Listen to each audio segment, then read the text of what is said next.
Hello. I was looking through Andromeda Wake's videos and I found a satirical video entitled Why Do People Laugh at Evolutionists? And after looking through some of the related links, I found this video entitled The Evolution Hoax. It appears to be in multiple parts, and as will be evident from the first few seconds, it, sadly, is not satire. That said, let's see what it is. Ooh, fascinating. Evolution has evolved into a more sophisticated hoax in recent years. The more people graduate from universities that teach evolution as the core teaching, the more accepted. And I hope you can show it how it is alive. Genesis claims that life began on Earth some 4.4 billion years ago when an asteroid hit the Earth, bringing with it the necessary elements and reacting with the environment's carbon dioxide, nitrogen, hydrogen, water vapor, methane, and the ocean's sulfur to produce various forms of primitive bacteria that eventually evolved into the many species we have today. Stop. You have a few things slightly correct and a few things wrong. First off, abiogenesis doesn't really have much to do with evolution. It's actually more so biochemistry. It's not really biology. The evolution doesn't really care how the life got here. It just cares that we have the life. The life could have, for all evolution cares about, been created by some being like your god.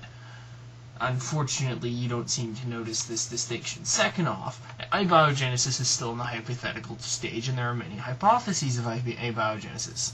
That is one of them, but there's also the RNA world hypothesis. There's the Urey-Miller experiment that shows that the elements could have already been present, and all that was needed was an input of energy, say a bolt of lightning. So you're not really saying much here that has to do with evolution.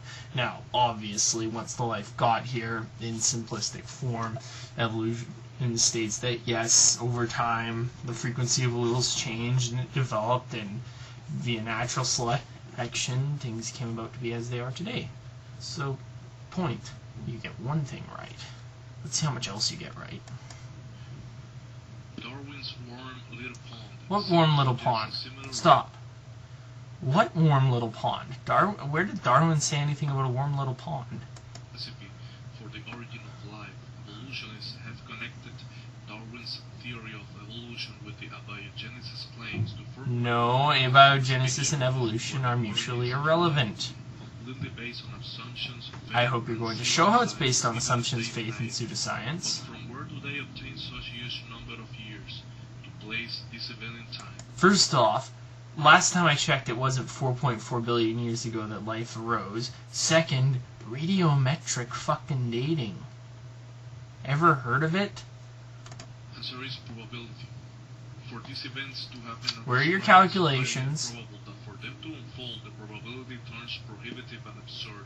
And so, in order to accommodate these fantastic claims, a huge year span needs to be introduced, something like 4. Or maybe it was derived via radiometric dating. For evolution to work, almost mythical claims are Like? suggested.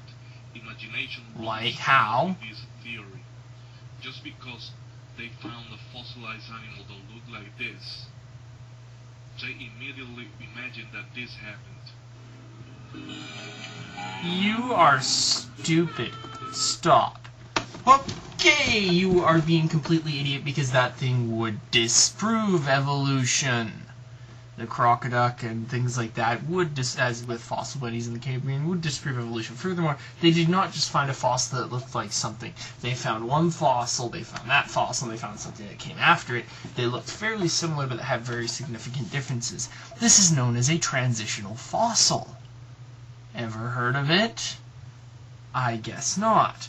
Then back to the whole bit about making up a large span of time for probability. You're not even providing any evidence to back that. You just seem to be conjecturing it.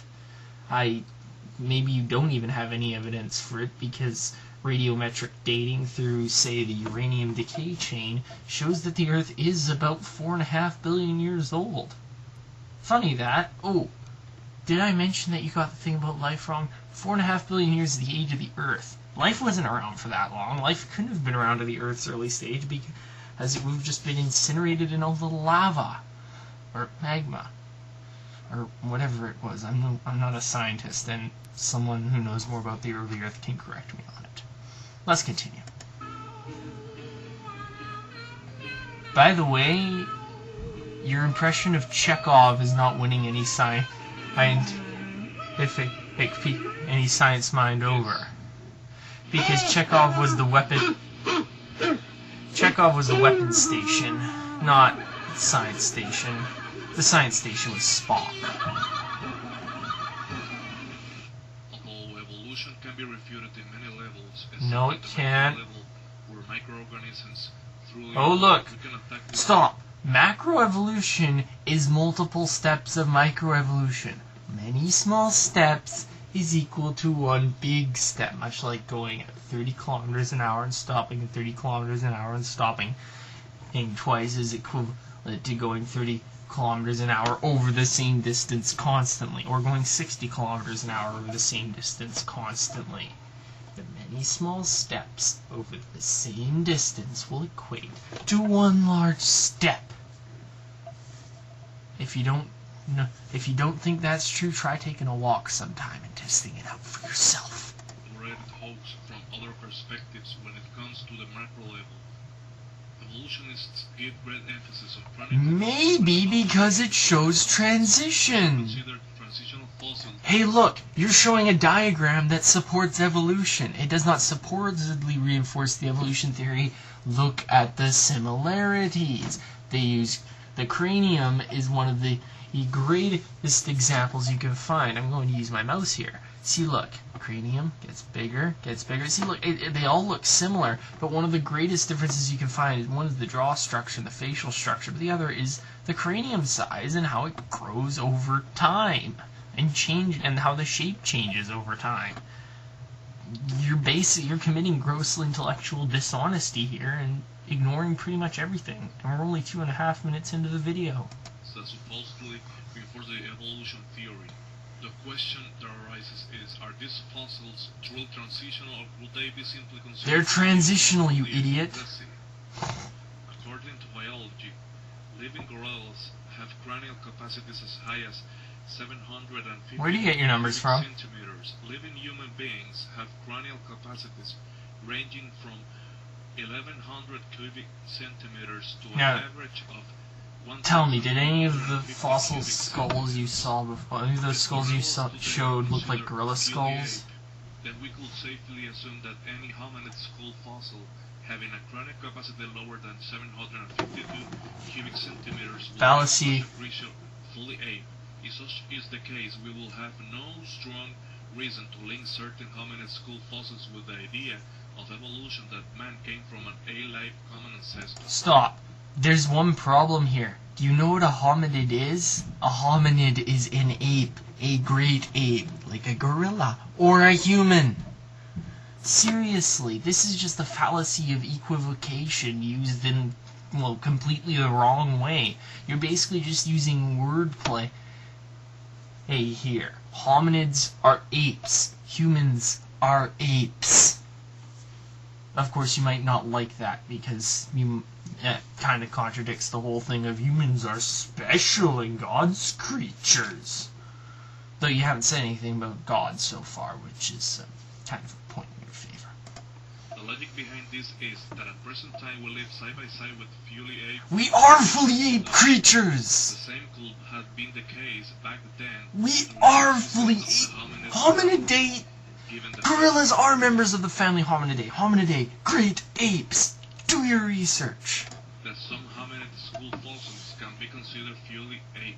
Computer programmers often recycle their programming code to generate new programs, changing from a few lines to 100 of them.